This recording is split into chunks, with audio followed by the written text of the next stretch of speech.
Vitemus omne noptium. Perdeziamus ta Padre, nostramus atque filius, tece ubrius que spiritum, credamus omni tempore. Deo Patris in gloria, et Filio quia mortuis, surrexitat Paraclitus, in seculorum secula.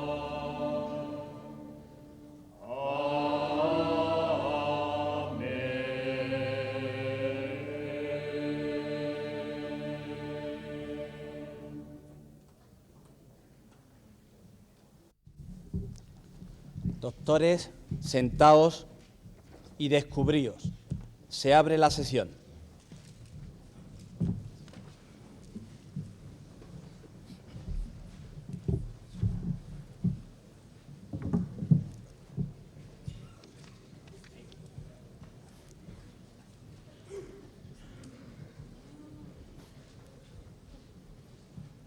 Tiene la palabra el excelentísimo señor rector magnífico de la Universidad de Málaga.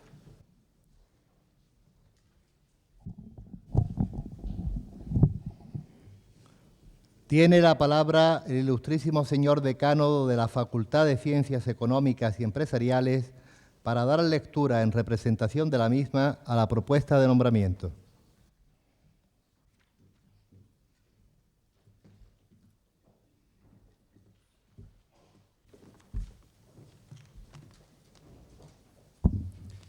En virtud del artículo 41, apartado I, de los Estatutos de la Universidad de Málaga y a instancias del Departamento de Economía Aplicada, Hacienda Pública, la Junta de Centro de la Facultad de Ciencias Económicas y Empresariales,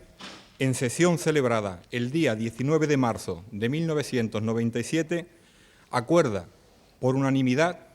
proponer la concesión del doctorado honoris causa por la Universidad de Málaga al profesor don Victorio Valle Sánchez.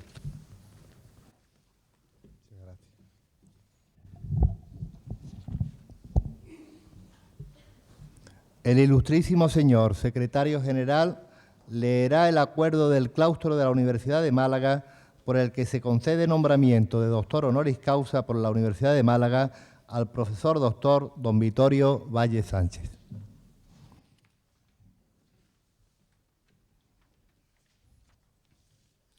Con la venia.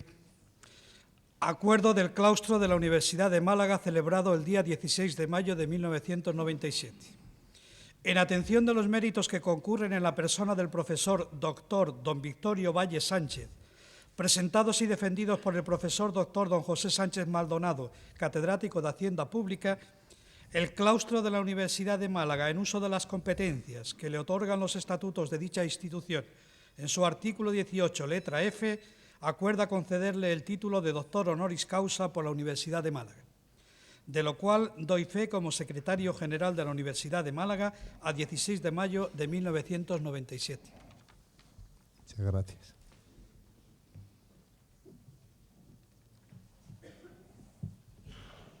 Alzaos y cubríos.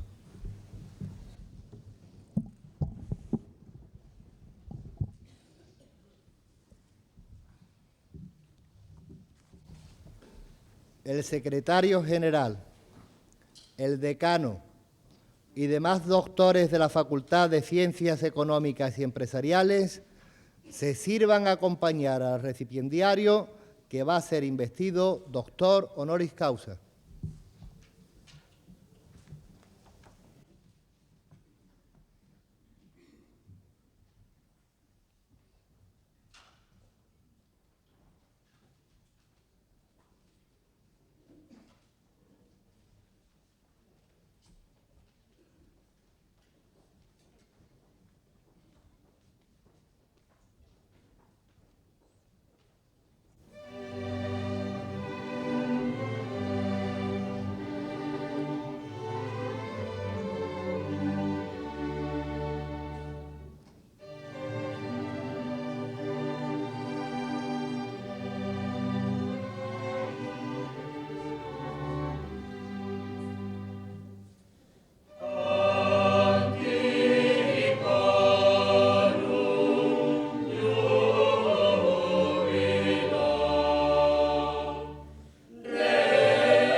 Sentaos y descubríos.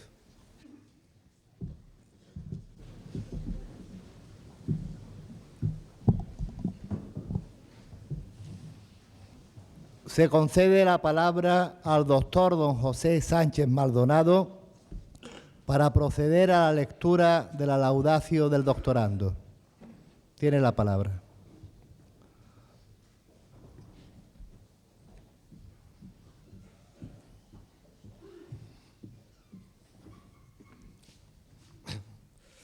Excelentísimo señor rector magnífico, excelentísimas e ilustrísimas autoridades, excelentísimos e ilustrísimos señores, señores profesores, alumnos y personal de Administración y Servicios, señoras y señores. Como se ha recordado en las intervenciones que me han precedido, en su día, a propuesta del Departamento de Economía Aplicada, Hacienda Pública, la Junta de Centro de la Facultad de Ciencias Económicas y Empresariales aprobó por unanimidad solicitar el nombramiento como doctor honoris causa del profesor don Victorio Valle Sánchez. El claustro de la universidad, en sesión celebrada en mayo pasado, aprobó definitivamente dicho nombramiento. Ha llegado el momento, esperado con gozo por todos nosotros, de proceder a la investidura. Es tradición bien establecida en el protocolo académico que en el acto solemne de investidura como doctor honoris causa, la laudatio cumpla dos fines principales: la presentación del candidato al claustro de doctores de la universidad y resaltar los rasgos más sobresalientes de su trayectoria personal y humana. Trataré, en consecuencia, de cumplir con esta tradición, aunque sea brevemente. La relación de méritos que suele hacerse en este acto se conoce, como acabo de decir, con el nombre de laudatio, lo que pudiera parecer que muchas o algunas de las virtudes y méritos que se relaten son fruto de la benevolencia y la amistad más que fiel reflejo de la realidad. Nada más lejos de la verdad este posible malentendido en el caso del doctor Valle, quien, como decía Baltasar Gracián, es señor por naturaleza, más que por nombramiento. Con la entrega de los atributos de doctor, el profesor Valle se reincorpora de manera oficial a nuestra universidad. Y digo de manera oficial porque, a pesar que hace ya bastantes años la dejó de manera administrativa, en su sentimiento y en el nuestro, en los hechos y en las palabras, nunca ha dejado de permanecer entre nosotros. Ciertamente, es grande el honor que la universidad otorga al profesor Valle, pero a mi entender también la universidad se honra a sí misma concediéndole esta distinción. Por sus cualidades humanas y científicas, por lo relevante de su personalidad en los ámbitos humano y profesional, poder contar entre nosotros con el profesor Valle es un gran motivo de satisfacción. Motivo de satisfacción para todos y de orgullo para los que hemos tenido la suerte de tratarlo, de convivir con él, de haber recibido sus enseñanzas y compartido muchos momentos. Orgullo, en definitiva, de habernos enriquecido con su contacto. El profesor Victorio Valle accedió en 1973 a la Cátedra de Hacienda Pública y Sistemas Fiscales de la Facultad de Ciencias Económicas y Empresariales de la entonces recién creada Universidad de Málaga. Fue el primer catedrático de nuestra universidad nacido en Málaga. Han pasado desde entonces 25 años. A lo largo de este tiempo, la siembra que realizó ha dado sus frutos. Actualmente, el Departamento de Hacienda Pública de nuestra universidad goza del reconocimiento de la academia en nuestro país y ha sido capaz de proveer de profesorado de primer nivel a otras universidades. La búsqueda de la excelencia en la docencia y en la investigación, que el profesor Valle consideró que había de guiar la trayectoria de una universidad flamante, sigue siendo nuestra razón de ser y nuestro permanente objetivo. A mi entender, el reconocimiento que hoy públicamente le tributamos es un acto de justicia que pretende corresponder mínimamente a lo mucho que nos ha dado. Don Victorio Valle inició sus estudios universitarios en Málaga, donde alcanzó el grado de profesor mercantil con premio extraordinario en 1958. Se doctoró en Ciencias Económicas y Empresariales en la Universidad Complutense de Madrid en 1969, universidad donde inició su carrera académica, accediendo a la plaza de profesor adjunto en 1971. Anteriormente, en 1970, ganó la plaza de profesor numerario de Economía de la Escuela Nacional de Administración Pública de Alcalá de Henares. Como acabo de referir, en el año 1973 obtiene la cátedra de Hacienda Pública de la Universidad de Málaga, de cuya Facultad de Ciencias Económicas y Empresariales sería vicedecano. En 1975 gana la cátedra de Hacienda Pública y Sistemas Fiscales de la Facultad de Ciencias Económicas y Empresariales de la Universidad Nacional de Educación a Distancia, a cuyo claustro sigue perteneciendo en la actualidad. Facultad, esta última, en la que ha sido decano. Asimismo, ha sido profesor de ICADE y en la actualidad lo es del Colegio Universitario de Estudios Financieros, CUNEF, y del Centro Universitario Luis Vives. Lleva, pues, más de 30 años enseñando no solo saberes en economía, sino lo que es igual de importante, saberes de hombría de bien. En un mundo tan hedonista como el actual, eso no deja de ser una importante virtud. Sus cualidades personales han dejado una impronta indeleble en cuanto hemos tenido la suerte de ser sus discípulos, destacando en este sentido que ha sido, si cabe, un raro maestro, entre comillas lo de raro, pues ha estado siempre más dispuesto a servir que a recibir. Si algo ha de caracterizarlo como hombre de la docencia, es su amor a la misma. Amor y dedicación que solo concurren en los verdaderos maestros, y que, para los que nos hemos beneficiado de sus enseñanzas, y esperamos seguir haciéndolo en el futuro, han tenido una influencia decisiva. Todos los que lo tuvieron como profesor recuerdan sus explicaciones, su capacidad pedagógica y de comunicación con los alumnos, la elaboración de guías de estudio para profundizar en los aspectos más recientes de la hacienda pública que aún no estaban recogidos en los manuales. Todo ello denota, sin duda, un esfuerzo que solo es fruto de la entrega que los maestros realizan a sus alumnos. En este aspecto me gustaría resaltar que fui testigo de su última clase oficial en nuestra universidad, donde sus alumnos, en una aula llena en plena época de exámenes, le despidieron con una atronadora ovación, hecho que aún hoy día es comentado cuando surge entre nosotros el nombre del profesor Valle.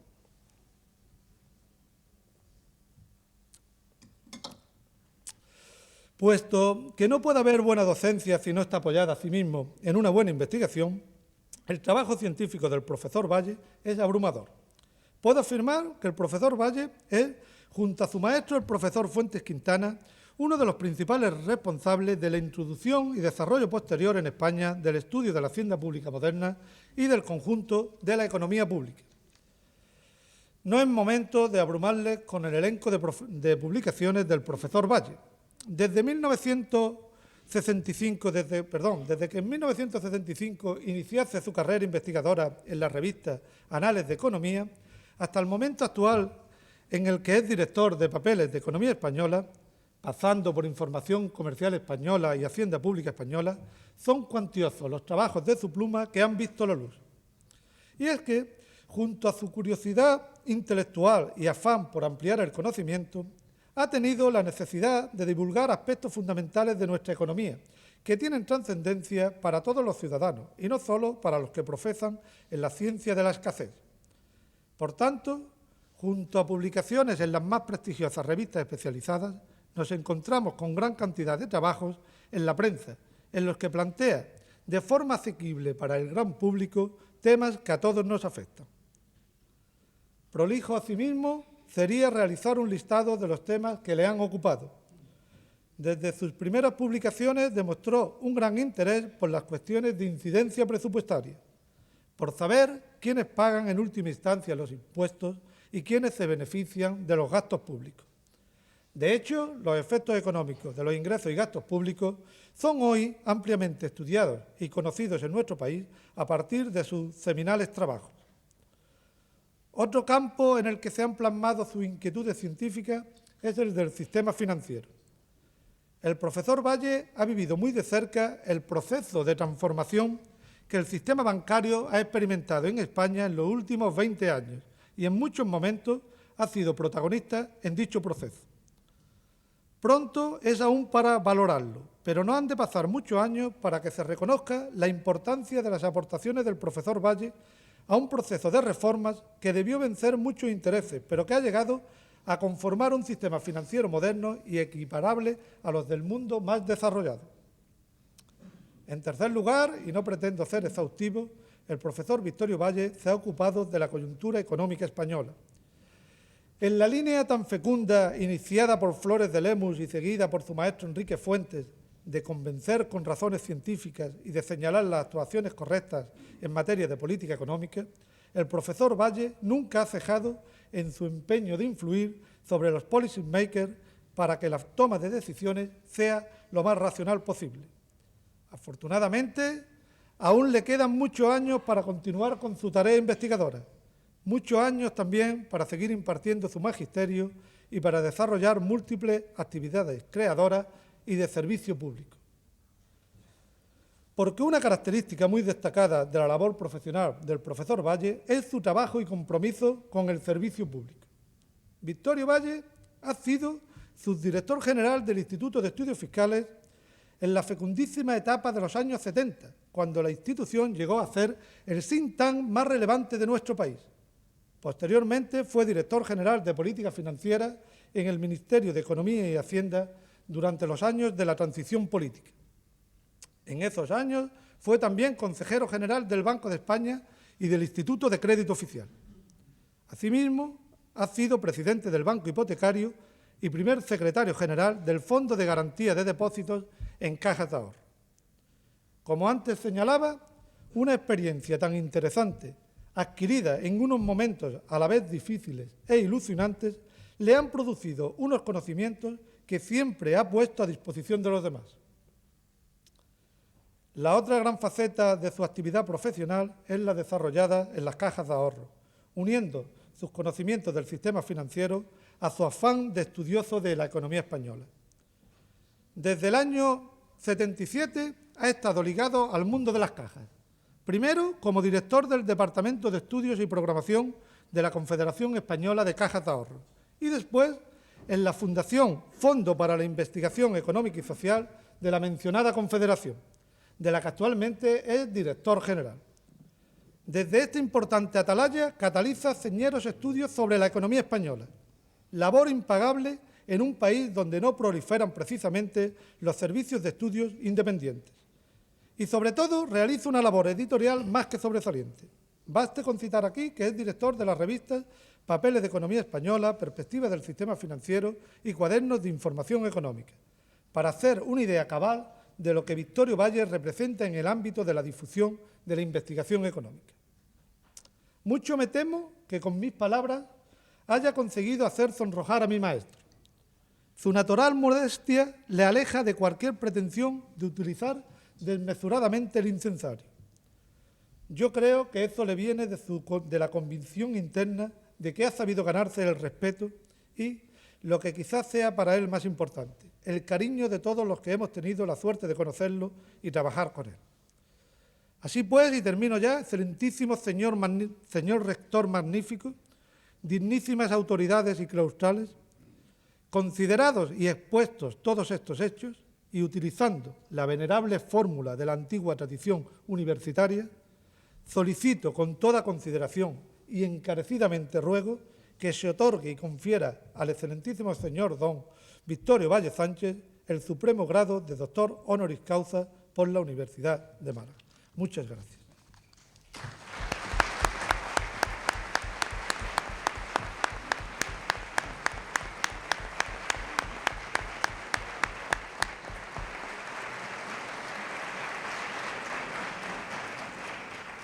Alzaos y cubríos.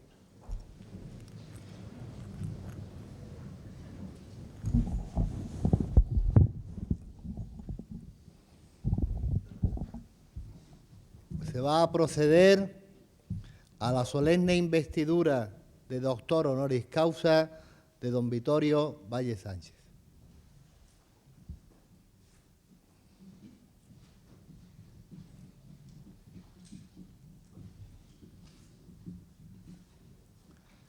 Por el claustro de la Universidad de Málaga, a propuesta de la Facultad de Ciencias Económicas y Empresariales y en testimonio del reconocimiento de vuestros relevantes méritos científicos, habéis sido nombrado doctor honoris causa de la misma. En virtud de la autoridad que me está conferida, os entrego dicho título.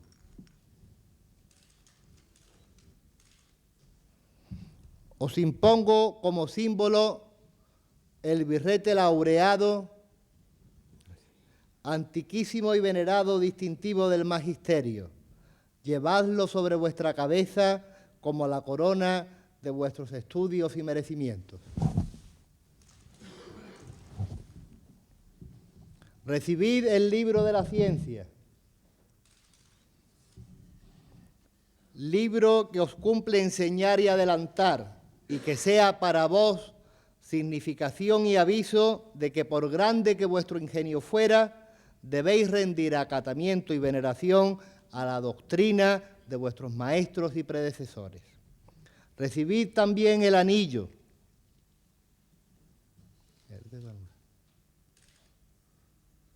anillo que en la antigüedad entregaba en esta venerada ceremonia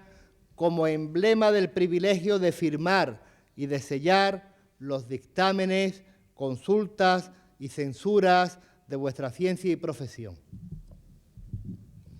Así como los guantes blancos, símbolo de la pureza, que deben conservar vuestras manos, uno y otro signos también de la distinción de vuestra categoría.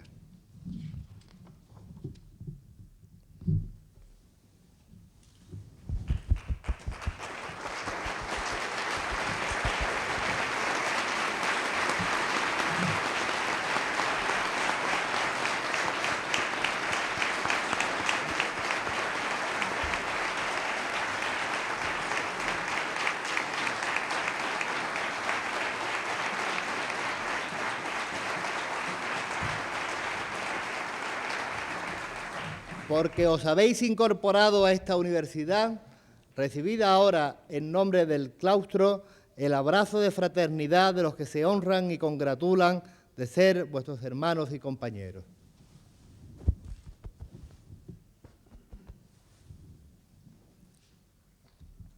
Invito al nuevo doctor honoris causa a prestar promesa de fidelidad.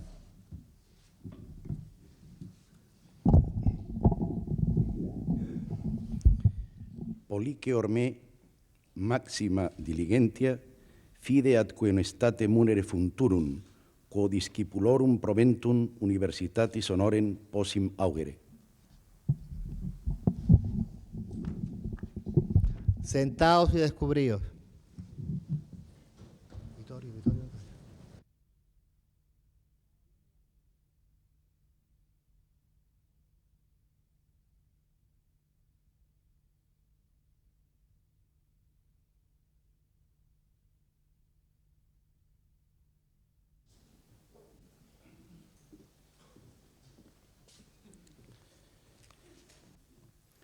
Excelentísimo señor consejero de Educación, excelentísimo y magnífico señor,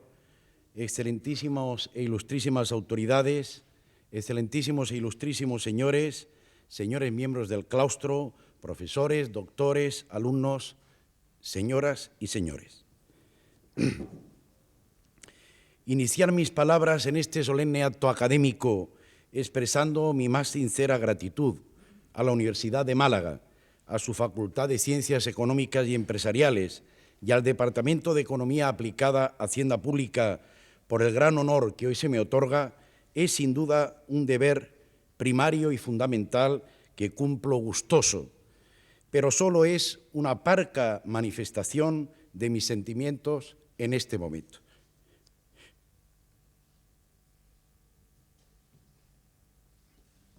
Oír a un querido compañero, al profesor Sánchez Maldonado, exaltar en la preceptiva laudatio en presencia de tantas personalidades y amigos los rasgos más destacados de mi trayectoria académica y profesional,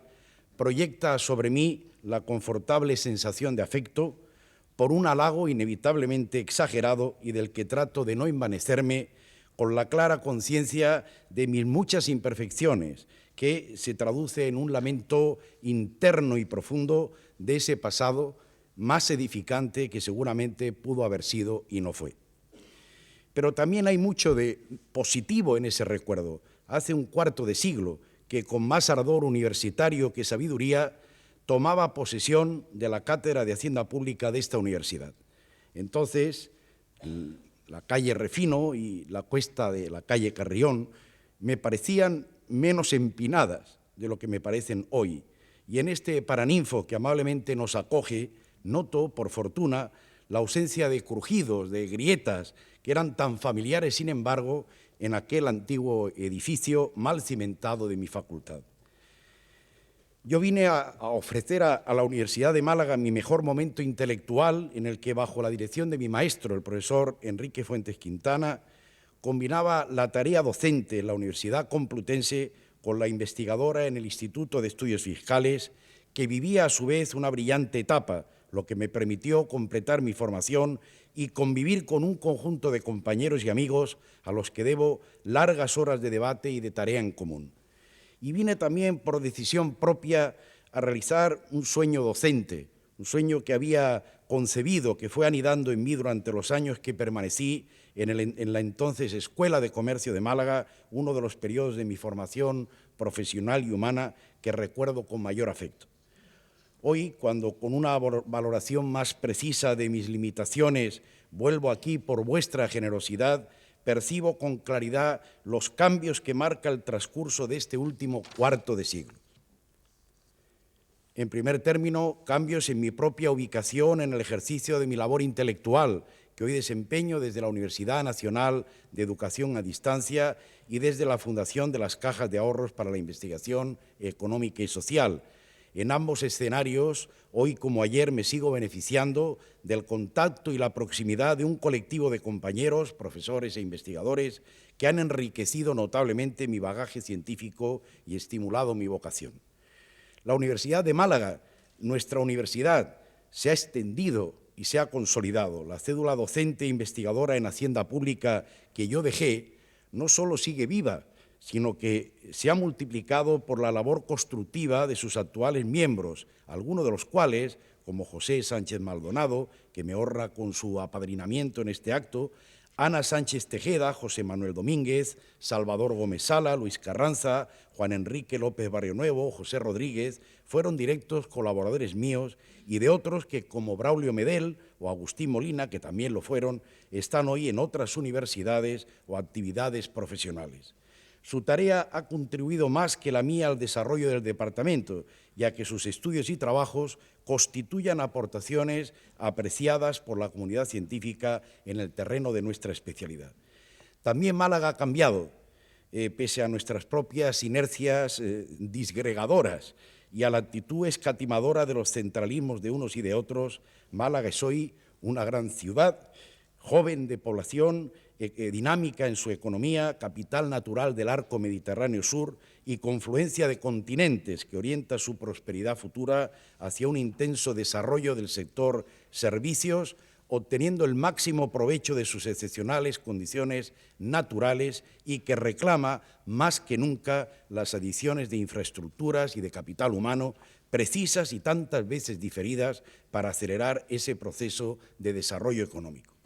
Pero tal vez en este emotivo y apresurado recuerdo de mi tránsito por la Universidad de Málaga, lo que más haya cambiado sea el objeto de la disciplina que constituyó y constituye el eje de mi tarea docente e investigadora, la economía del sector público. En este último cuarto de siglo, la participación de gastos e ingresos públicos en la economía nacional prácticamente se ha duplicado. El sector público tiene una estructura compartida de poder, entonces inexistente, derivada del Estado de las autonomías, que consagra la Constitución española. Un sector público que hoy, tardíamente como siempre a lo largo de su historia, parece desperezarse de su letargo, emitiendo algunas señales de retomar el proceso de reforma y modernización necesario para adecuar su comportamiento a las exigencias de una sociedad que ha decidido desarrollarse en el marco de la Unión Económica y Monetaria Europea en el que, por cierto, desde Andalucía hago votos para que sus planteamientos, en general asumibles desde la óptica de la lógica económica, introduzcan una racionalidad de la que hoy carecen en sus propuestas sobre el sector olivarero que tan importante es para nosotros. He querido, por ello, en esta nueva y singular comparecencia en la Universidad de Málaga, que vuestro aprecio me permite, dedicar mi intervención a una reflexión personal sobre algunos aspectos que considero importantes respecto al sector público español. La he titulado Mitos populares y reforma de la Hacienda española. La tesis fundamental que trataré de ilustrar en mis siguientes palabras parte de constatar 5 puntos centrales. Primero, el sector público es un agente indispensable de la moderna vida social. No debe existir en este punto duda alguna sobre mi posición personal. Proveer a la sociedad de aquellos servicios que el mercado es incapaz de prestar, contribuir al ejercicio de una solidaridad interpersonal que legitima cualquier forma de organización de la convivencia ciudadana y garantizar las bases de un crecimiento económico en una senda de estabilidad son tareas irrenunciables de un sector público moderno.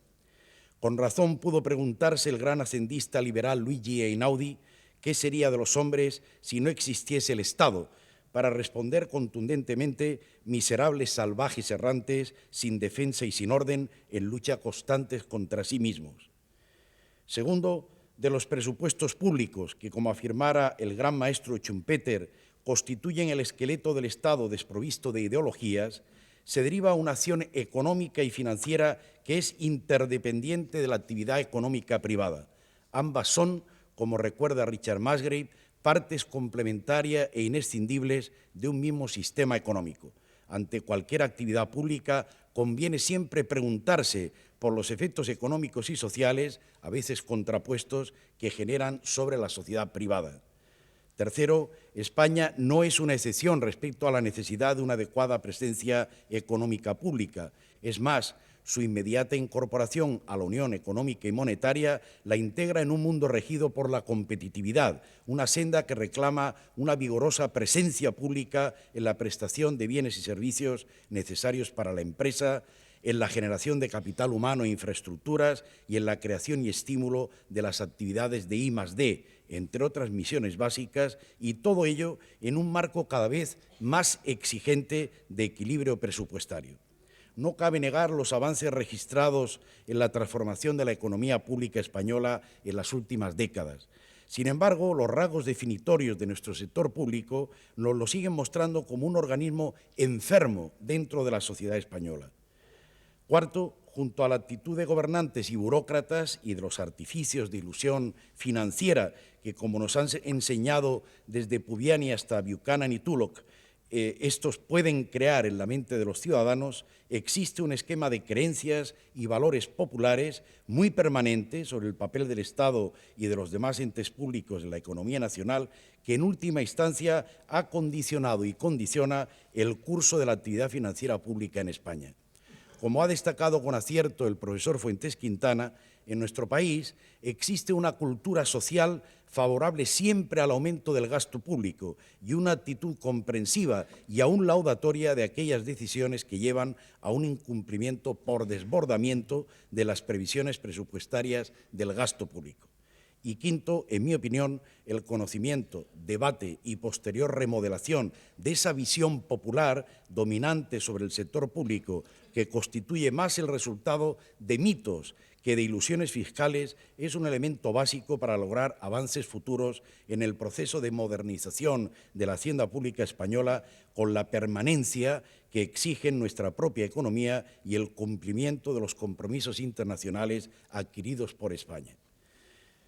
Pero comencemos por el principio. ¿Cuáles son esos rasgos característicos y preocupantes del sector público sobre los que presumiblemente pueden estar incidiendo las actitudes de los ciudadanos? Son muchos los estudios que han intentado explorar las características del sector público español. Desde la óptica que ahora me preocupa, esto es, la de definir el cuadro clínico de la hacienda española en la actualidad, 4 cuestiones básicas me parecen especialmente destacables como síntomas de una enfermedad más profunda. son las siguientes. En primer lugar, la reiterada presencia de un déficit público significativo y de una tasa de endeudamiento elevada, cuya raíz se encuentra en el excepcional crecimiento del gasto público en las 2 últimas décadas,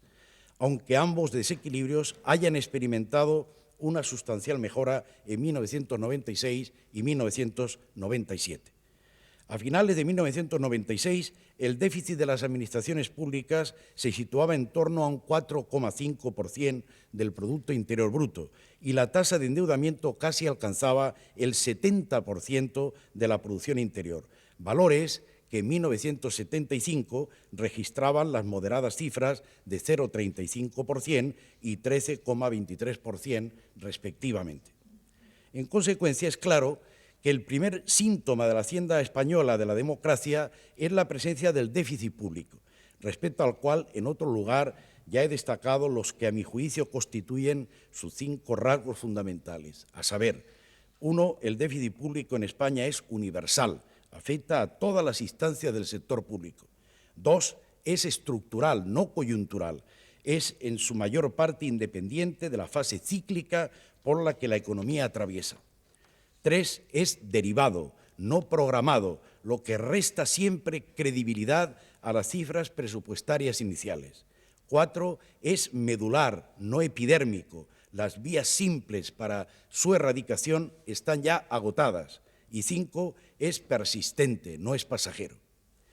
El déficit público no es, por tanto, el resultado de una política consciente de incremento del gasto financiado con deuda para suavizar a lo largo del tiempo la carga tributaria que ello implica, sino que constituye un desequilibrio permanente y de fondo de la actividad financiera pública cimentado en la combinación de hechos naturales como el envejecimiento de la población o la creciente demanda de servicios públicos de una sociedad en desarrollo, con el afán de grupos de ciudadanos de transferir a la sociedad, a través del presupuesto, la cobertura de necesidades de una discutible naturaleza pública, y todo ello posibilitado por un marco de laxitud en la restricción presupuestaria, en el sentido de Llanos Cornay, que introduce un sesgo institucional hacia el avance del gasto que ha analizado exhaustivamente el profesor José Barea en su reciente discurso de ingreso en la Real Academia de Ciencias Morales y Políticas. España es el país de la Unión Europea que ocupa el más bajo nivel en los índices de disciplina fiscal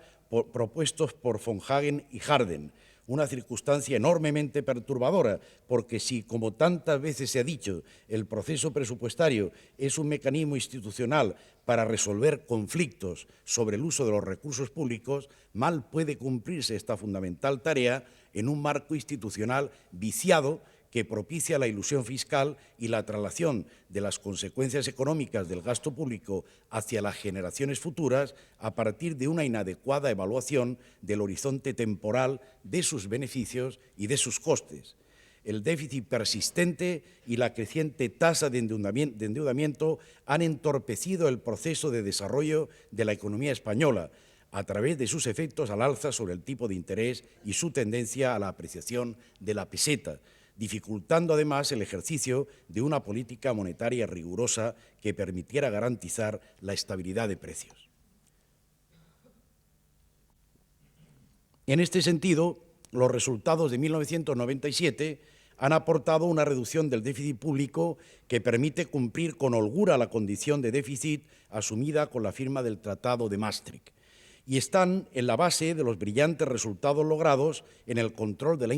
la inflación gracias a una política monetaria bien diseñada e instrumentada por el Banco de España en el ejercicio de su reciente autonomía.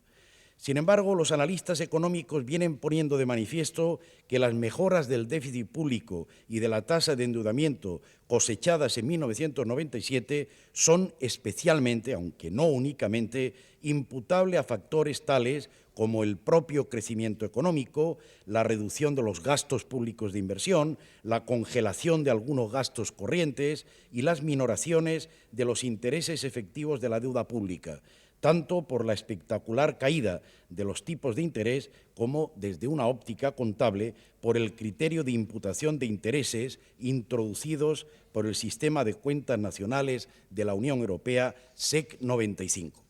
hechos que se consideran singulares, poco repetibles y, por tanto, sin negar el mérito de haber contribuido a la contención del déficit, que constituye una condición indispensable de acceso a la unión monetaria, son una base un tanto efímera para asegurar la sostenibilidad futura de las condiciones necesarias de un equilibrio público permanente. La solución profunda del déficit requiere actuaciones de fondo encaminadas a consolidar primero y reducir después, en términos relativos, el gasto público, único camino de contención permanente del déficit estructural, como tantas investigaciones empíricas tras el pionero trabajo del profesor González Páramo han puesto de manifiesto. Unas asociadas a la mejora del proceso presupuestario, restableciendo la disciplina precisa e introduciendo modernas técnicas de evaluación de proyectos, y otras encaminadas a cambiar la mentalidad de los ciudadanos demandantes de servicios públicos. Un segundo indicador del cuadro clínico de la vida presupuestaria española es el hecho de que la estructura de gastos e ingresos públicos refleje el ejercicio por parte de la Hacienda española de una acción en pro de la solidaridad que cabe calificar de cuantiosa, confusa e ineficiente, que introduce connotaciones negativas en la necesaria política redistributiva exigible a todo Estado moderno. Cuantiosa, porque casi el 60% del gasto de las administraciones públicas se destina a prestaciones sociales y a bienes preferentes, como educación, sanidad y vivienda, de alto contenido redistributivo. Ello otorga una intensa presencia, tal vez prepotencia, a la economía pública, en la economía española, un presupuesto que fue calificado con fortuna como de nómina y subvención, hace que el conjunto de personas que obtiene la mayor parte de sus ingresos del sector público, asalariados públicos, pensionistas, parados subsidiados, representen el 112% de los empleados en el sector empresarial de la economía, registrando así la tasa de dependencia más alta de la Unión Europea. Confusa, porque una parte del gasto distributivo, lejos de ser un instrumento claro y expreso para esa finalidad, es un componente espurio asociado a una indeseable permisividad de prestaciones que, como el subsidio de paro o las pensiones de jubilación, deberían suponer ante todo la estricta cobertura de ciertos riesgos dentro del sistema de seguridad social. Y confusa también porque los ingresos públicos se han inclinado en España por una progresividad puramente formal en los impuestos personales, con múltiples tramos y elevados tipos impositivos marginales que, si desde una óptica liberal constituyen la antología del disparate, en línea con lo que hizo escribir a Hayek en La progresividad, todo es posible, para un defensor de una intensa acción redistributiva en la sociedad no pasa de ser un tranquilizante de la conciencia social, desvirtuado en la práctica por el fraude, la inflación y por la presencia de otros tributos de muy dispar naturaleza que conducen a un reparto global de la carga tributaria prácticamente proporcional sobre la renta, con una especial incidencia sobre la renta del trabajo personal y con un innecesario ensañamiento en la tributación familiar. Largo y complejo viaje para tan pobre resultado. Creo, en este sentido, que la urgente reforma de la imposición personal en España, que tan minuciosamente ha estudiado la comisión presidida por el profesor Lagares y que en estos días anima el debate político, encuentra su fundamento más sólido en las propias disfuncionalidades económicas del actual impuesto sobre la renta y en su incapacidad para traducir en incidencia efectiva la dura estructura de su progresividad formal, una situación que conduce a que el 86% de la población española siga creyendo, hoy como ayer, que los impuestos son esencialmente injustos, un sentimiento que alienta la evasión y el fraude, que solo se contiene, como reconoce la inmensa mayoría de los ciudadanos, por el temor, puramente por el temor ante la acción inspectora del Estado. Pero además, la actuación distributiva del sector público en España es ineficiente, al menos en un doble sentido. Primero, ha puesto históricamente menos énfasis en la calidad que en la cantidad de servicios sociales, como la sanidad o la educación, y un escaso cuidado en la rigurosidad en el pago de los subsidios, transferencias y otras acciones redistributivas. Y segundo, no ha tenido en cuenta los efectos desincentivadores que una intensa acción de este tipo puede originar sobre actividades económicas muy diversas. Recientes estudios empíricos siguen ofreciendo evaluaciones significativas de los efectos desestimulantes de la fiscalidad española sobre el ahorro, y otros confirman la presencia de efectos negativos de la progresividad también sobre la oferta de trabajo, la inversión real, la asunción de riesgo, la localización de la inversión financiera. Con todo, nadie puede negar la aportación de la Hacienda española a la redistribución de la renta en los últimos 20 años. Ahí están los indicadores de desigualdad para atestiguarlo, pero ha sido una redistribución con un coste innecesariamente alto en términos de eficiencia. El tercer rasgo característico de la Hacienda Pública española viene constituido por su escasa contribución a la asignación óptima de los recursos productivos de la sociedad, y ello por distintos tipos de argumentos. En primer lugar, porque presumiblemente la propia función de la producción pública entraña un cierto grado de ineficiencia en la gestión de los medios productivos que utiliza. Mi propia aproximación estadística al tema parece confirmar la idea de que la producción pública es, en general, más costosa que la privada en términos de la cantidad y combinación de los recursos productivos que utiliza, y que en España en concreto existe en la producción de servicios públicos un exceso de coste que puede situarse en torno a una cuarta parte de su valor global, lo que naturalmente reduce drásticamente la productividad potencial de los servicios públicos. En segundo lugar, porque la estructura del gasto público y de los impuestos empresariales es poco coadyuvante a la generación de la producción privada. El sector público contribuye poco en España al flujo de producción empresarial, que es la que protagoniza luego la competencia en los mercados internos y externos en una economía abierta.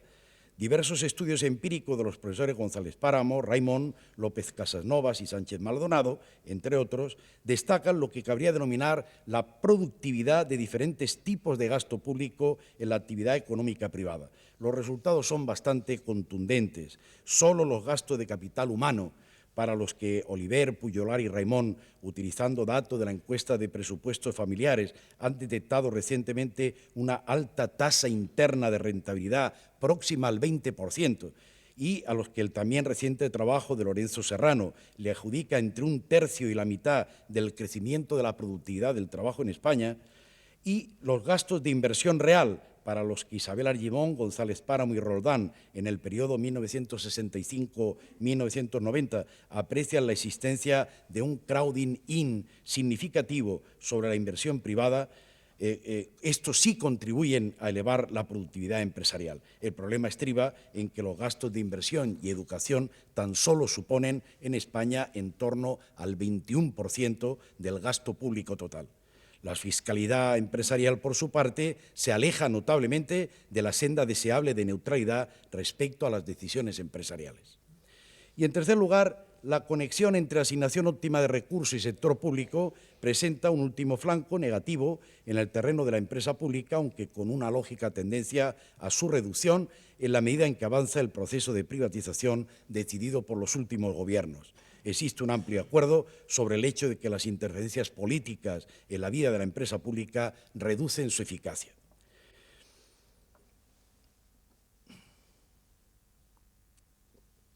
Incluso un parte tan sintético como este de los puntos más preocupantes de la Hacienda española no puede dejar de destacar un cuarto rasgo más actual: la existencia de un modelo de descentralización fiscal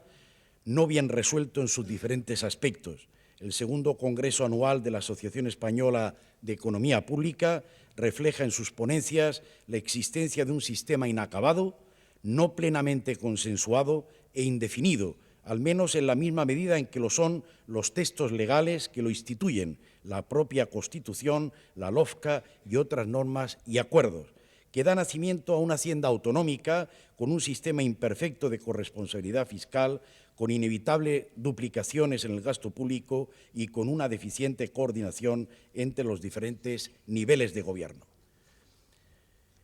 Esos cuatro rasgos fundamentales: déficit público, actuación equívoca en pro de la solidaridad, ineficiencia y descentralización inconclusa, en que he sintetizado las características menos satisfactorias de la hacienda pública española en la actualidad, tienen tras de sí factores muy complejos, cuyas raíces se hunden en el pasado. España no se incorporó al proceso de modernización de la hacienda pública que experimentó la mayor parte de los países de Europa occidental en el periodo que transcurre desde las guerras napoleónicas hasta la Primera Guerra Mundial. Por el contrario, hace más de un siglo que empezó a desarrollarse una idea equivocada de la política económica, la cual pretendía basar el crecimiento en las solas fuerzas internas y que ha sido denominada por los profesores Fuentes y Velarde el modelo castizo de la economía española. En esta concepción, el proteccionismo integral constituía el objetivo básico y la regulación directa se convirtió en el instrumento prioritario, relegando de manera singular y desafortunada la necesaria reforma de la hacienda pública. Y ello ocurrió paradójicamente a pesar de que lo más granado del pensamiento económico español mantuvo siempre una línea ortodoxa y correcta en sus escritos y recomendaciones. El plan de estabilización en los últimos años 50 señala un punto de inflexión, no de final, en esa evolución de una política económica propicia al aislamiento internacional y a la regulación como estrategia preferente. Por una parte, el extraordinario crecimiento del Producto Interior Bruto desde 1960 a 1972 indujo a postergar la resolución de los problemas fundamentales del sector público, como la rigidez y el excesivo intervencionismo de la política económica. Por otra, tanto dentro como fuera de España, el crecimiento de la economía estuvo acompañado desde mediados del siglo XX por una demanda progresiva de servicios sociales configurativos del estado de bienestar, con la extendida convicción de que la finalidad del desarrollo económico resultaba inseparable del valor de la solidaridad. En tercer lugar, bajo la influencia de circunstancias principalmente políticas e ideológicas y con la búsqueda precisa de ausencia de conflictos, se mantuvieron más tiempo del necesario rigideces en diferentes mercados de factores, especialmente el laboral y el financiero, lo cual restó continuidad y consistencia a los primeros impulsos reformistas. En los años iniciales de la democracia, la correcta fundamentación de las ideas y líneas de actuación económica que están presentes en los pactos de la Moncloa tropiezan con la debilidad de los gobiernos de UCD, que restan capacidad a la práctica efectiva de los programas adoptados y obligaba a subvenir ciertos gastos originados por la política de consenso en un contexto de crisis económica intensa y con el punto de partida de un extremo raquitismo en los servicios públicos heredados del régimen anterior. La recuperación de la crisis a partir de 1985 marca un periodo de acertado comportamiento financiero público que se vería profundamente alterado a partir de 1988, especialmente como consecuencia de las exigencias sindicales derivadas de la huelga general. La fluctuación coyuntural de la situación económica, la cambiante capacidad de decisión de los gobiernos y la orientación global de la política económica no ofrecerían hasta 1996 y 1997 muchas posibilidades para ordenar y limitar el desenfocado comportamiento del sector público español. El análisis histórico permite identificar la naturaleza de los principales factores que son precisos para que la reforma de la hacienda pública y su posterior consolidación se produzca. Tres son estos, en mi modesta opinión. Primero, la existencia de un poder político suficiente y de una voluntad reformista indispensables para acometer el cambio. Segundo, la incardinación de la reforma de la economía pública en un esquema global de la política económica bien fundamentado. Y tercero, desde el punto de vista de la consolidación de la reforma, la existencia de un conjunto de actitudes y creencias populares que al menos no sea contrario a la dirección necesaria de la reforma que debe practicarse. Pienso que la ausencia de esta última condición puede estar en la base de la escasa pervivencia de reformas iniciadas en el pasado con sensatez y racionalidad económica. Permítanme, por ello, que en este marco de referencia dedique la última parte de mi intervención a comentar brevemente algunos mitos con fuerte arraigo popular que dan cobijo en nuestro país a una actividad financiera sesgada al alza y de cuyo cambio, en un proceso que habrá de ser dilatado, depende en buena medida la consolidación de la reforma de la Hacienda española que dé continuidad, consistencia y mayor perfección técnica a las mejoras logradas en los últimos ejercicios bajo la presión temporal del cumplimiento de los compromisos de Maastricht, que denotan al menos una voluntad de cambio entroncada en una política económica cuyos principios parecen adecuados. Dos son, a mi juicio, los principales mitos que comparten capas importantes de la población española y que condicionan el papel y alcance de la actividad financiera pública. En primer lugar, lo que cabría denominar el mito de la omnipotencia económica del Estado. Me importa precisar en este sentido que no estoy defendiendo la idea de que el español tenga una tradición estatista, una idea para la que no faltan defensores. Ortega decía que al español, cuando se le acaba el Estado, se le acaba el mundo.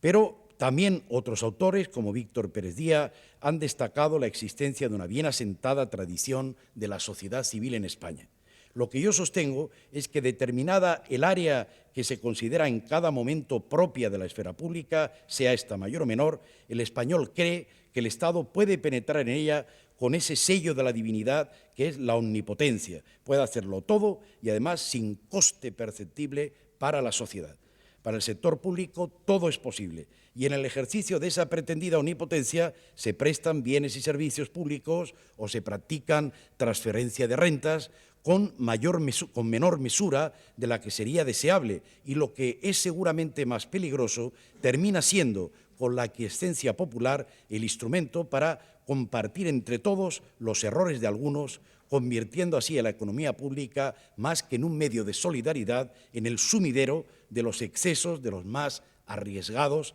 y desaprensivos. Así, hoy como ayer, se sigue considerando en España que el sector público puede y debe hacerse cargo, invocando un pretendido mantenimiento del empleo, de toda empresa fallida por la inviabilidad y falta de racionalidad de su planteamiento,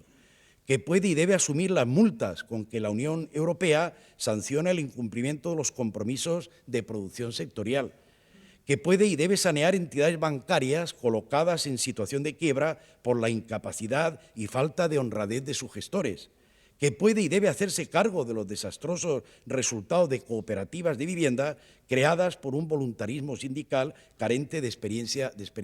y de profesionalidad. Y otros muchos ejemplos con los que cabría ilustrar las consecuencias de esa pretendida omnipotencia pública que, aunque los ciudadanos lo ignoren, tiene costes, aunque a veces sean poco visibles, que pesan sobre el conjunto de la sociedad. Seguramente, como fruto de los largos periodos de absolutismo y autocracia que dominan la historia moderna de nuestro país, los españoles han ido formando una imagen de lo público que sobrevalora la capacidad de su presencia en todos los ámbitos de la vida económica y social. Como afirma con toda contundencia el profesor Tortella, décadas, quizá siglos de alienación entre gobernantes y gobernados nos han hecho temerlo todo y esperarlo todo del Estado, esa institución semidivina que parece estar fuera de las leyes de la sociedad y de la economía política, que parece tener arcas inagotables y poderes omnímodos. Una actitud que, en mi opinión, ha ido creciendo en paralelo con una acción real del Estado que ha ido llenando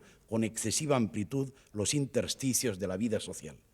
Esta visión de lo público como actitud de los españoles va retrocediendo y aún lo hará más con el avance de la sociedad civil que la propia democracia debe estimular y, sobre todo, con una mejor cultura económica de los ciudadanos, lo que abunda en la conveniencia tantas veces reclamadas de incluir los estudios de economía en los niveles de educación previos a la universidad. Pero, con todo, todavía tiene una notable vigencia. Las encuestas del Centro de Investigaciones Sociológicas, entre otras, y los trabajos sociológicos, especialmente los realizados por los profesores Alvira y García López, reflejan que los españoles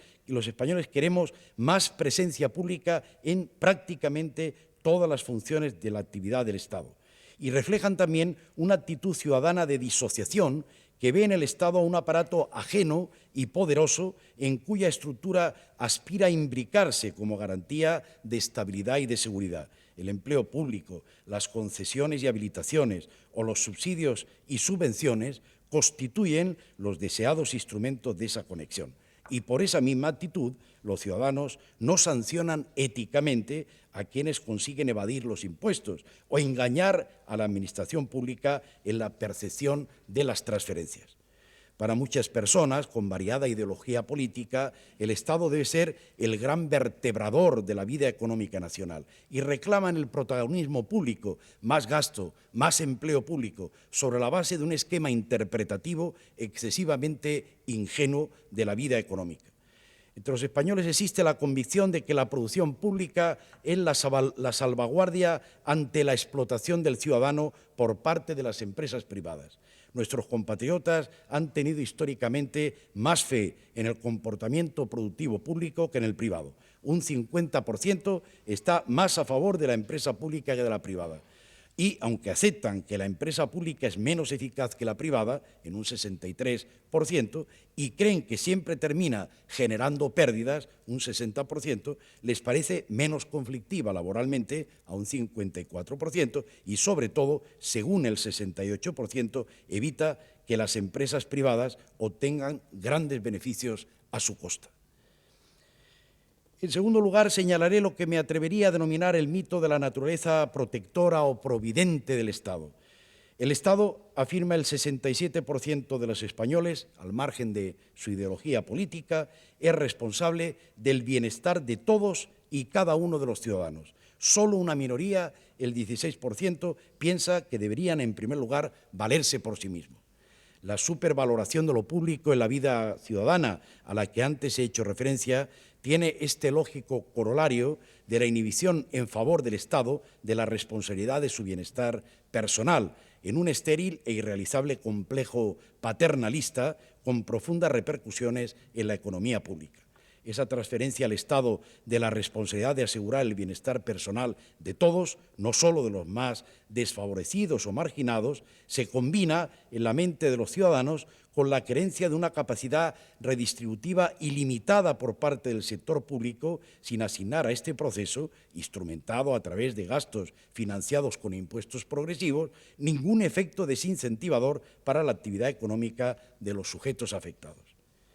A estos dos grandes mitos generales y persistentes habría que sumar con mayor proximidad histórica algunos sentimientos ciudadanos derivados de la percepción autonómica en auge que ha aportado el nuevo diseño del Estado de las Autonomías, cuya instauración no se ha visto por los ciudadanos españoles desde la perspectiva financiera solo como un medio de aportar un mecanismo de descentralización del gasto y de corresponsabilidad fiscal para contribuir a una mejor asignación de los recursos y asegurar unos niveles mínimos dignos de servicios públicos a todos los ciudadanos. Para muchos, el Estado de las Autonomías ha generado la expectativa, en buena medida irrealizable, de constituir el instrumento idóneo e inmediato de equidad interregional, la vía de resolver viejas y lacerantes desigualdades territoriales, cuyo debate y solución debería plantearse también en otros planos de la política económica, evitando con ello confusión y virulencia tal vez innecesarias en un problema ya de por sí complejo, como es el de diseñar un sistema descentralizado de prestación de servicios públicos y su adecuada financiación. Es evidente que este conjunto de creencias y mitos populares respecto al sector público y a la actividad presupuestaria no constituyen el mejor caldo de cultivo para avanzar en un proceso de modernización de nuestra hacienda pública, orientado por los juicios de economicidad, eficiencia y contribución efectiva a la equidad y al crecimiento estable de la economía, y nos previene de que ni las limitaciones puramente normativas, aunque se la revista de rango constitucional, ni la deseable transparencia de las cuentas públicas, ni la independencia de los organismos de control presupuestario, en línea con lo sugerido por Alsina y Perotti, con ser indispensables, son suficientes para cambiar con permanencia los sesgos que esas creencias populares introducen en la economía pública.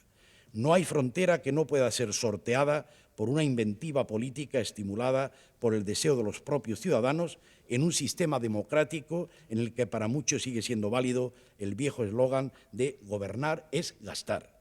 Se impone un cambio de mentalidad lento y costoso que irá necesariamente en línea con el proceso de desarrollo económico y cultural del país en un ambiente de libertad y de apertura al exterior, que se reforzará con el testimonio del propio éxito de las medidas de racionalidad económica que se vayan adoptando y que reclaman también la implicación de un liderazgo político comprometido en la tarea de explicar con convicción a la sociedad cuáles deben ser la dimensión y las funciones correctas de un sector público moderno. La clásica soledad del ministro de Hacienda frente a sus compañeros de gobierno a la hora de cuadrar las cuentas públicas tiene pues un ingrediente adicional en esa sesgada actitud de los ciudadanos españoles. Llego así al término de esta larga excursión por el comportamiento del sector público español, sus fallos y las creencias populares que le dan apoyo. He intentado, abusando de su paciencia, transmitirles tres principales conclusiones. La primera, partiendo del recuerdo de la interdependencia entre los sectores público y privado, es asentar la innegable necesidad de un sector público potente y bien estructurado que dé una respuesta adecuada a la agenda de deberes cada vez más poblada de un Estado moderno en un país como España, que ha decidido seguir un modelo de crecimiento estable en el marco de la Unión Económica y Monetaria Europea. La segunda es mostrar la existencia de disfunciones y fallos en el comportamiento del sector público español que requieren correcciones profundas si se pretende que contribuyan al logro de los niveles de renta y bienestar a que los españoles tenemos derecho a aspirar. La tercera es la convicción de que para la corrección de los problemas que aquejan a nuestro sector público hacen falta, sin duda, normas, modificaciones en los procedimientos presupuestarios y también cambios en las motivaciones de políticos y burócratas, pero que estos no son suficientes. La consolidación de esas reformas exige también una variación interactiva del esquema de creencias y actitudes de los ciudadanos españoles. Por ello, creo que es importante avanzar en el debate informado y constructivo sobre el papel de la economía pública en una sociedad moderna. Y en ese sentido, me permito resaltar la responsabilidad que como economistas y universitarios tenemos de contribuir a mejorar el nivel de cultura económica y financiera de nuestros compatriotas, como aportación obligada a la eliminación de los mitos y falacias sobre el comportamiento público profesados por un pueblo que, sin embargo, ha dado en otros órdenes de la convivencia social tantas muestras de madurez en su historia reciente. Es necesario afán por salir de los tópicos estériles y avanzar en el conocimiento de la compleja realidad económica, el que siempre he tratado de tener como referencia en mi quehacer universitario. Ahora, y en mi pasado docente en la Universidad de Málaga, a la que deseo, al cumplir sus primeros 25 años, un futuro brillante, tanto en su indispensable enlace con la comunidad científica universal, como en su más plena integración con la sociedad malagueña, que tan necesitada está de la cultura y del capital humano que la universidad puede y debe brindarle. Una universidad que a partir de hoy será más que nunca mi universidad. En el marco entrañable de esta Málaga, a que pese a la ausencia mi corazón no olvida, por decirlo con las palabras milenarias del poeta Aben Said, que cada mañana nos saludan con añoranza y melancolía desde su esculpida atalaya en los jardines de Puerta Oscura. Muchas gracias.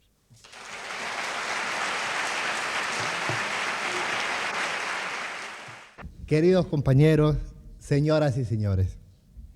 hoy, festividad de nuestro patrón, Santo Tomás de Aquino, celebramos el 25 aniversario de la Universidad de Málaga. Parece que fue ayer, porque sin duda lo fue. Porque pocas veces como hoy la historia se nos muestra tan al alcance de la mano. 25 años vividos paso a paso, curso a curso, recuerdo a recuerdo. Pocos años cuando se les mide en el lento reloj de una institución que hunde sus raíces en los siglos. Muchos, por el contrario, en el tiempo y la vida de quienes un día, permítanme así decirlo, decidimos seguir el vuelo de la paloma picasiana. A todos vosotros que hicisteis posible el que hoy celebremos este acto, a todos cuantos día a día hacéis realidad una universidad de 45.000 alumnos y 3.000 personas trabajando por y para ellos, nuestro agradecimiento, porque esta historia os pertenece. La tradición universitaria que surgió en Europa en el siglo XIII no llegó a Málaga hasta hace 25 años. Y lo hizo de la mano de la Universidad de Granada. De aquel primer impulso nos quedan multitud de recuerdos, de testimonios vivos de una historia que es aún muy cercana, pero curiosamente hay entre nosotros un recuerdo mucho más prosaico que ha llegado a ser casi un símbolo. Y es un viejo sillón que sobrevivió al tiempo y aún reposa en el salón de grado de la Facultad de Ciencias Económicas. Es un sillón que lleva grabado el escudo con el águila bicéfala de la Universidad de Granada. Después de un cuarto de siglo, sigue ahí y queremos seguir conservándolo como algo entrañablemente nuestro, como algo que nos recuerda cada día nuestro origen y nos renueva ese sentimiento de respeto y simpatía hacia quienes trajeron a Málaga el rigor y la precisión universitaria. Han sido numerosas las personas que han dedicado su vida a la Universidad de Málaga, desde la docencia, desde la investigación, desde la administración y los servicios y obviamente desde la gestión dirigida por los anteriores rectores y sus equipos de gobierno, los profesores Antonio Gallego Morel, José María Esmizagreda, Antonio Pérez de la Cruz y José María Martín Delgado, han logrado ya un lugar de privilegio en esta breve pero intensa historia que ahora alcanza su primer cuarto de siglo de vida.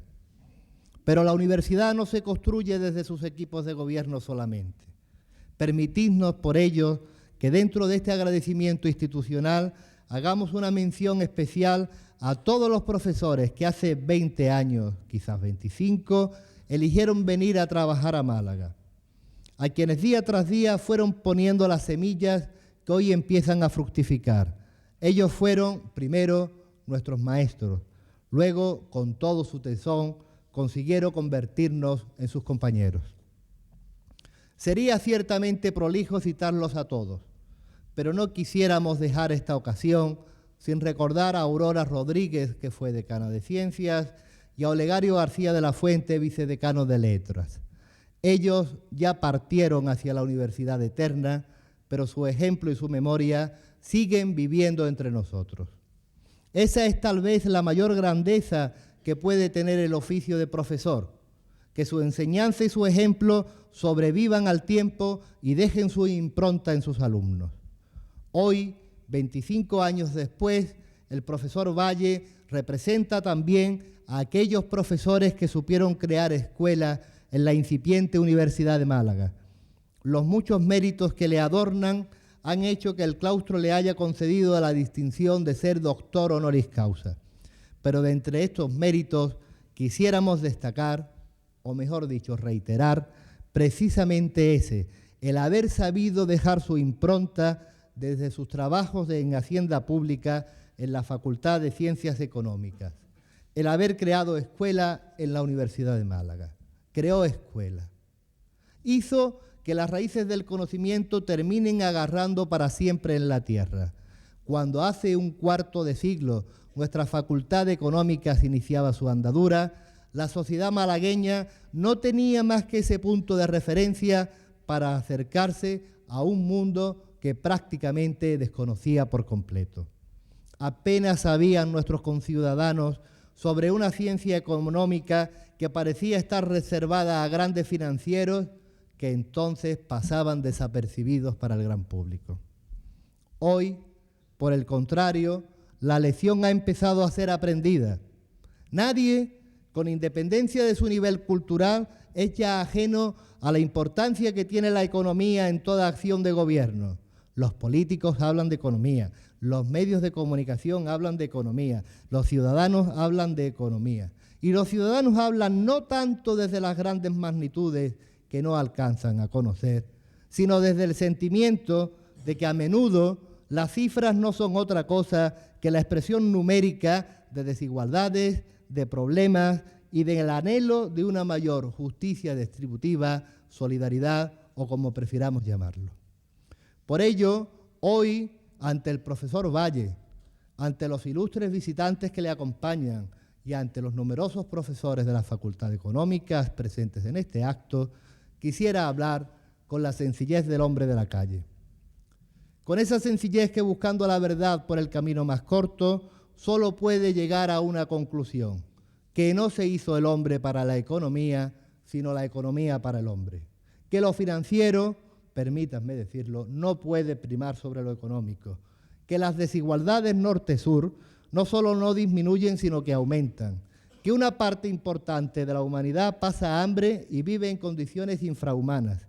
Que no se puede, en fin, construir el progreso de unos sobre la miseria de otros. Esto y no otros son los retos a los que hay que hacer frente desde la economía. Nos da igual el nombre de las teorías que se usen, nos da igual quien sea el que escriba los artículos científicos. Creo que cualquier ser humano con un mínimo sentido de la solidaridad ha de sentirse abrumado y consternado por este tipo de problemas. Estamos seguros de que el profesor Valle habrá sabido transmitir estas inquietudes a sus alumnos y a su escuela. Ciertamente sería excesivo pedir a los economistas que resuelvan con su solo esfuerzo unos problemas que ya son endémicos, pero sabemos, sin embargo, que desde la reflexión y el rigor de las aulas se pueden aportar muchas soluciones a las grandes lacras de la humanidad que, desde luego, son bastantes anteriores a este cuarto de siglo que hoy conmemoramos. Un cuarto de siglo crucial en la historia que nos ha permitido ser testigos de hechos trascendentes para España que tuvieron repercusión en la vida universitaria. De entre estos citaremos de modo especial la Constitución de 1978, que concedió a España la libertad y a las universidades la tan deseada autonomía, posteriormente desarrollada por la Ley de Reforma Universitaria. Ello permitió que en el año 1983 la Universidad de Málaga alcanzara su mayoría de edad al constituirse en organismo autónomo. Un largo camino lleno de recuerdos, de ilusiones y, en definitiva, de trabajo. Si hasta ahora hemos glosado a las personas que dedicaron 25 años de su vida a la Universidad de Málaga, no sería justo olvidar a las instituciones, a los organismos con los que convivimos en el día a día, con los que construimos el futuro de esta ciudad y su provincia. Queremos mencionar especialmente al Ayuntamiento y a la Diputación, quienes cedieron los terrenos de Ejido y de Teatinos que hoy actualmente ocupa la universidad. Unos terrenos que, gracias a la generosidad del Ayuntamiento, esperamos pronto ver ampliados en 1 millón de metros cuadrados. Y queremos también mencionar a la Junta de Andalucía. Desde el año 1985, en que la Universidad de Málaga pasa a depender de la comunidad autónoma, la Junta ha mantenido una política de constante apoyo. Y para comprobarlo, basta con ver la evolución en los presupuestos educativos y cómo estos han ido repercutiendo en los de la Universidad de Málaga. Hoy, la Universidad de Málaga sigue su marcha ascendente, sigue el largo vuelo que inició hace 25 años una paloma picasiana y que ha de llevarnos a un futuro de cultura y de progreso, a ser el gran dinamizador cultural que hará a Málaga entrar en el próximo siglo. Sabemos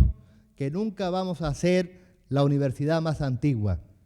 Sabemos que tampoco vamos a ser la más numerosa, pero estamos plenamente convencidos de poder prestar el mejor servicio a nuestros alumnos, que son nuestra razón de ser. Y para ello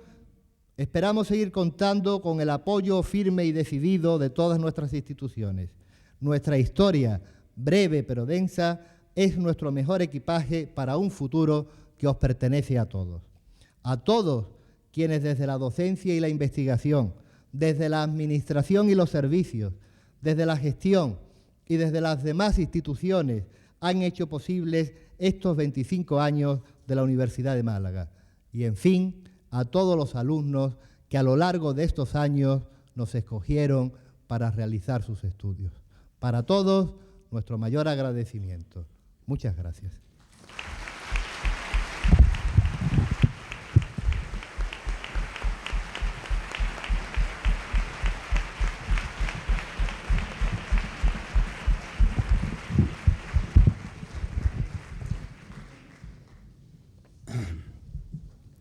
Excelentísimo señor rector magnífico de la Universidad de Málaga, excelentísima señora consejera de Economía y Hacienda, excelentísima señora alcaldesa de Málaga, excelentísima rectora, excelentísimos rectores, excelentísimas e ilustrísimas autoridades, doctores, claustrales, miembros de la comunidad universitaria, señoras y señores. Considero que es un acierto que la serie de celebraciones y actividades conmemorativas del 25 aniversario de la Universidad de Málaga den comienzo con un acto académico tan consustancial con la tradición universitaria como es la ceremonia de investidura de doctor honoris causa. Para una institución como la universitaria, que nace según recogen las partidas del Rey Sabio, como ayuntamiento de maestros y escolares hecho con voluntad y con entendimiento de aprender los saberes, honrar la dedicación al saber y a la labor de enseñanza de ese saber de algunos de los más sobresalientes maestros, constituye una ceremonia muy acorde con el talante universitario que hace del cultivo del conocimiento su principal y primer objetivo.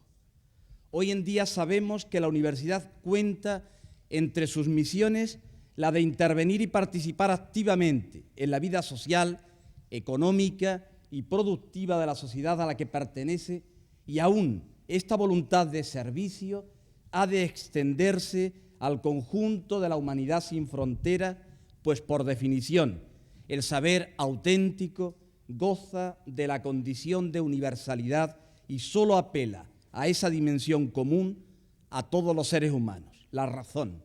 Pues bien, siendo esta así, los universitarios somos conscientes de que sin conocimiento, sin preparación intelectual y cultural, sin esa regla en que consiste el estudio serio, riguroso y en profundidad, difícilmente podremos tener nada que ofrecer a la sociedad y vana será toda pretensión de proyectarse en la realidad colectiva que nos rodea. Así pues, es de justicia reconocer públicamente la labor, muchas veces callada, humilde, de hombres y mujeres que han dedicado su vida a la investigación y a la docencia y lo han hecho dentro de esa ausencia de publicidad y de la modestia de sus vidas, de un modo notable y poniendo a prueba su talento y capacidad. En esta ocasión, la Universidad de Málaga concede el doctorado honoris causa a don Victorio Valle Sánchez, malagueño, profesor mercantil por la Escuela de Comercio de Málaga, doctor en Ciencias Económicas por la Complutense, de la que fue profesor adjunto de Hacienda Pública. Posteriormente, el doctor Valle vuelve a sus orígenes y gana la cátedra de Hacienda Pública de la Facultad de Ciencias Económicas de la Universidad de Málaga, facultad de la que también ocupó el vicedecanato. La vida académica del profesor Valle Sánchez le ha llevado a impartir docencia en diversos centros. Catedrático de Hacienda Pública y Sistemas Fiscales de la Facultad de Ciencias Económicas y Empresariales de la Universidad Nacional de Educación a Distancia, también fue decano de esa misma facultad durante el periodo de 1977 a 1979. Profesor del ICADE, profesor de Hacienda Pública en el Colegio Universitario de Estudios Financieros y profesor de la misma materia en el Centro Universitario Luis Vive. Saludamos con entusiasmo esta investidura del profesor Valle como doctor honoris causa y rendimos público reconocimiento y homenaje a sus méritos y capacidad, agradeciéndole en nombre de la comunidad universitaria ese espíritu de trabajo puesto al servicio de la docencia, de la investigación y de la gestión y dirección de instituciones de gran trascendencia para el bienestar social. Estoy seguro de que el profesor Valle se alegrará de que su investidura honoris causa coincida con esta conmemoración del aniversario de la creación de la Universidad Malagueña, pues a todos nos consta su profunda vinculación con su tierra natal y el cariño entrañable que siempre ha demostrado por esta institución en la que desarrolló su labor de enseñanza en aquellos tiempos pioneros. Han transcurrido 25 años desde entonces y no llama tanto la atención este cuarto de siglo de vida universitaria como el crecimiento espectacular y la consolidación de la Universidad Malacitana a lo largo de este periodo de tiempo. La fecha oficial del nacimiento de la universidad corresponde al curso 1972-73, pero no podemos olvidar que la vocación universitaria malagueña se remonta a tiempos más remotos y que fueron meras circunstancias históricas y políticas y en ocasiones decisiones puramente coyunturales las que impidieron que Málaga contase con una universidad antes de la fecha en que realmente se fundó esta. Ya a mediados del siglo XVI, el regidor Juan de Berlanga proyectó hacer una donación importante destinada a una futura sede universitaria. Finalmente resultó un intento fallido, al igual que ocurrió por las mismas fechas, aunque por diversos motivos y avatares del destino, con las aspiraciones universitarias de Córdoba y Cádiz. Con todo, la ciudad no parece que perdiera nunca las esperanzas de contar algún día con un centro de enseñanza superior, aunque los años van pasando sin ver cumplido su anhelo.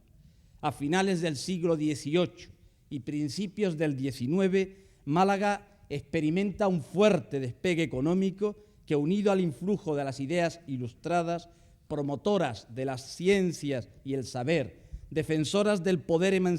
emancipador de la educación, hace posible la aparición de instituciones como la Sociedad Económica de Amigos del País o el Consulado Marítimo y Terrestre, las cuales canalizan y refuerzan las inquietudes culturales e intelectuales de los malagueños e inspiran la creación de centros de enseñanza como la Casa de Enseñanza de Pilotaje, Lenguas Vivas y Comercio. El Ayuntamiento de Málaga, a mediados del siglo XIX, vuelve auspiciando el proyecto de crear una universidad con el apoyo y concurso de todas las fuerzas vivas de la ciudad. El Gobierno se opone y, a cambio, concede autorización para la instauración de un instituto de segunda enseñanza que comienza su andadura en 1846. Poco después se crea la Escuela Normal Superior de Maestros. Pese a seguir aguardando la oportunidad universitaria, no por eso la ciudad detiene su ritmo de crecimiento cultural. En 1872 se funda la Sociedad Malagueña de Ciencias, que con el tiempo contribuiría a la formación de la biblioteca universitaria con la aportación de su magnífica colección de libros y revistas científicas. Ya en el presente siglo, Málaga añade a los centros educativos con los que contaba la Escuela Industrial, creada en 1927, y comienza a fraguarse lentamente su condición de futura sede universitaria, de momento dependiente de la Universidad de Granada. Cursos para extranjeros y estudios hispánicos son las primeras actividades y ya en 1963 se crea la primera facultad, Ciencias Políticas, Económicas y Comerciales. En 1970 se erige el Colegio Universitario. Para entonces, la tradicional reivindicación de Málaga por su universidad se va convirtiendo en un auténtico clamor popular. En 1968 se crea la Asociación de Amigos de la Universidad, que representó un potente elemento de presión y canalizó gran parte de la energía de los malagueños, reclamando para su ciudad la implantación de los estudios superiores. El interés popular, la actitud decidida de grupos de intelectuales e instituciones culturales, el apoyo de los medios de comunicación y de diversas personalidades de la vida local constituyeron un verdadero frente en favor de la creación de la institución universitaria.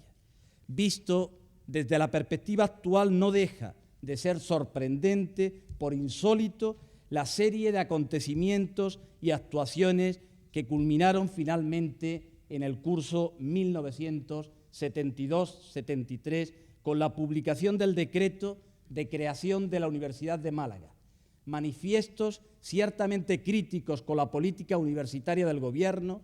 manifestaciones multitudinarias, constantes reivindicaciones desde la prensa local, y todo ello en una época y con un régimen político que, como todos recordamos, no era precisamente complaciente con ninguna actitud que pudiera siquiera inducir a la más mínima sospecha de disidencia.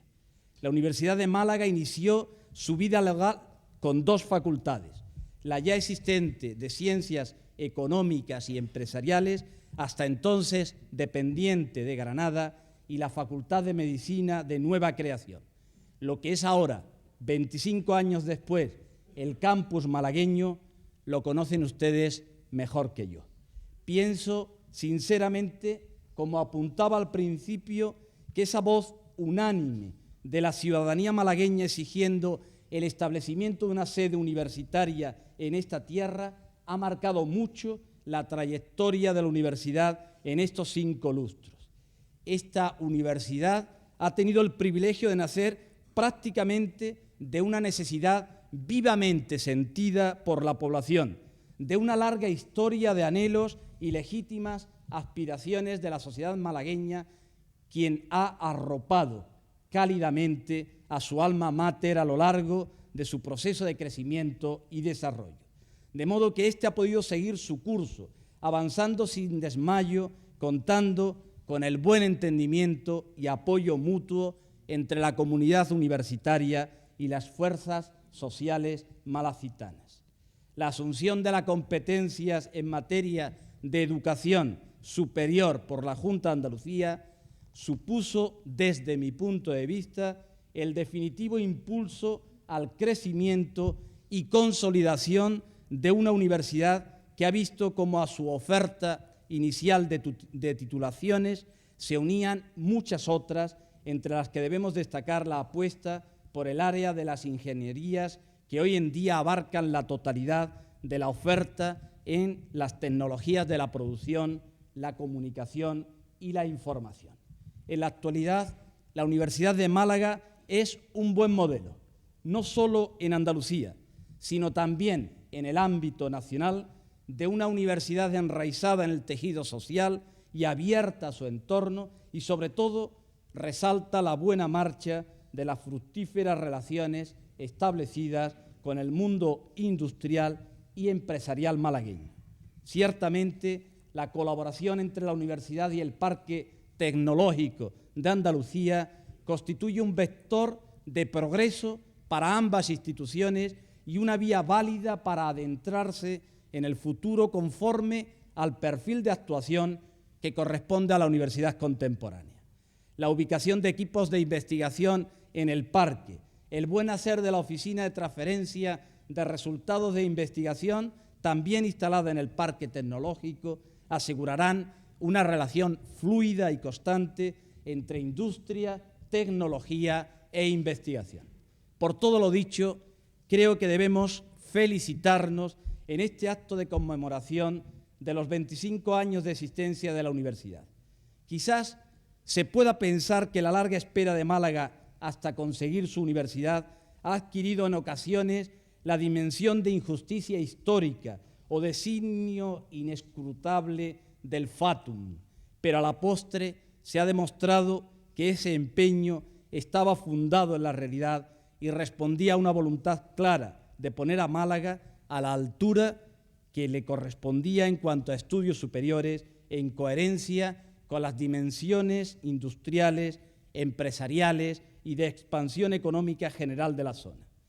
¿Quién sabe si no se ha cumplido el dicho popular de nunca es tarde si la dicha es buena, en la medida en que tantas ocasiones perdidas y tantos obstáculos para ver en funcionamiento este campus no han conseguido sino concentrar y potenciar aún más las energías de los ciudadanos y ciudadanas de Málaga hasta hacer irrevocable su decisión de conseguir la universidad por encima de toda decepción y de toda negativa. La madurez alcanzada por esta universidad va a tener ocasión de demostrarse en mayo de este año, cuando se celebre la 4ª edición del Salón Internacional del Estudiante Andalucía 98. Málaga, como universidad anfitriona, tiene la alta misión de acoger a todos los visitantes y de organizar las actividades de lo que constituye una muestra de cooperación universitaria de dimensiones internacionales. El Salón, que ya tiene una tradición en Andalucía, integra especialmente los ámbitos universitarios, europeos, iberoamericanos y del mundo árabe. Estoy seguro de que Málaga, con el carácter cosmopolita del que siempre ha hecho gala, y la universidad dotada con esas cualidades que la definen y de las que nos hemos hecho eco a lo largo de esta intervención, van a constituirse en una sede inmejorable para el desarrollo del Salón Internacional del Estudiante. Felicito, pues, a toda la comunidad universitaria malagueña y, por lo dicho, también felicito a esta sociedad que ha sabido hacer suya las aspiraciones y las expectativas del mundo universitario. Finalmente, vaya mi más cordial enhorabuena para el profesor Valle Sánchez, que a todos sus méritos académicos y profesionales une el no menos valioso de haber contribuido a la consolidación y engrandecimiento de esta institución universitaria malagueña. Muchas gracias.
Se levanta la sesión. Valete Domini.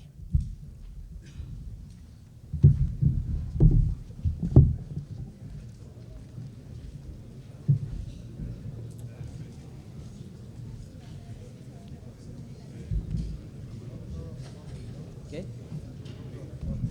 Nada más tiene un papel tuyo.